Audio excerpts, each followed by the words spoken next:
Hello, Ninth and O. This is Ryan Whitley, one of the members of our worship team here, occasional teacher of BFG.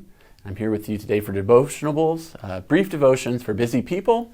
And today we're going to be talking about Psalm 25. Before we get started, I want to share a motto with you. And that motto is first in, last out.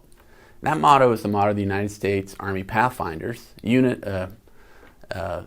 soldiers whose special mission is to be the first soldiers onto the battlefield, to bring everyone in, and then the last soldiers out. So their motto pretty much sums up their mission. And if you're like me, you could probably use a Pathfinder in your life. You could use someone to go before you to that meeting you have today, where you're going to have to deal with that guy. We all got that guy. Or maybe when you wake up this morning and you know that toddler's waiting for their breakfast, and you would like someone to go in before you to know what you need to do to keep that kid happy.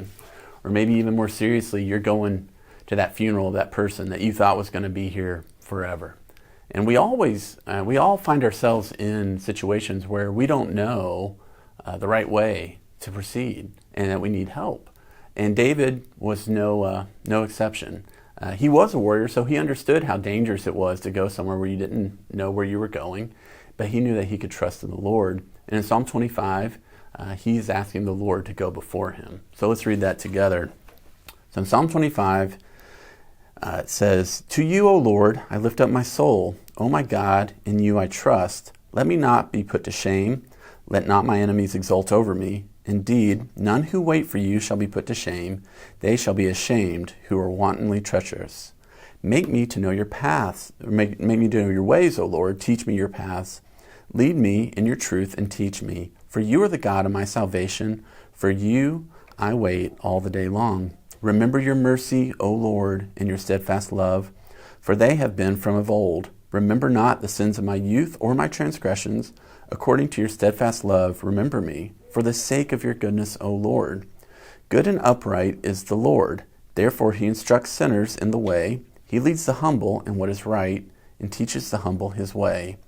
All the paths of the Lord are steadfast love and faithfulness, for those who keep his covenant and his testimonies. For your name's sake, O Lord, pardon my guilt, for it is great. Who is the man who fears the Lord? Him who will he instruct in the way that he should choose. His soul shall abide in well-being, and his offspring shall inherit the land. The friendship of the Lord is for those who fear him, and he makes known to them his covenant. My eyes are ever toward the Lord, for he will pluck my feet out of the net. Turn to me and be gracious to me, for I am lonely and afflicted. The troubles of my heart are enlarged. Bring me out of my distresses. Consider my affliction and my trouble. Forgive all my sins. Consider how many are my foes, and with what violent hatred they hate me. O guard my soul and deliver me. Let me not be put to shame, for I take refuge in you. May integrity and uprightness preserve me, for I wait for you.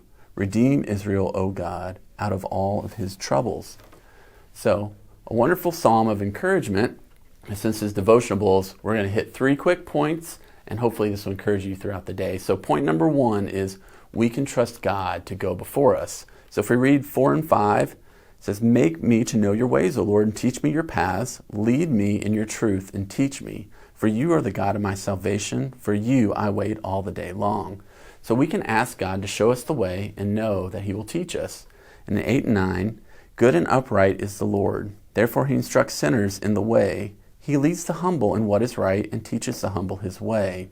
So the Lord reconciles sinners to himself and leads the humble in the way that is right. So my question for you would be, are you willing to humble yourself before the Lord and admit that you need help? The second thing is that we can trust that God will lead us despite our own shortcomings.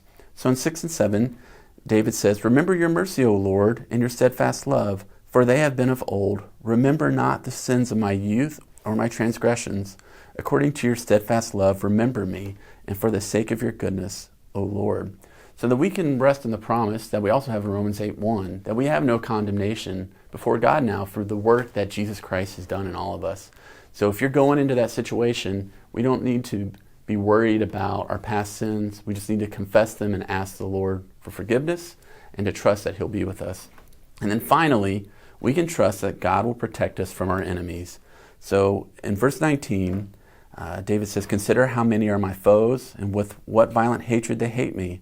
O guard my soul and deliver me. Let me not be put to shame, for I take refuge in you. May integrity and uprightness preserve me, for I wait for you. So a question I would ask you is, who are your enemies? And I would give you a hint that it's probably not the guy in your meeting, and it's definitely not that toddler. The world that we live in, we're at war with, and we can trust that the Lord will help us to overcome the world that we live in. So to recap, the three things that we can take from this is that God will go before us, He will forgive us of our sins, and He will defeat our enemies. And that's very encouraging. And I hope that this week, as all of you are going through life, that you can trust that the Lord will go before you and will show you His paths, and that He will truly be the first one in and the last one out. Thanks, Nathaniel.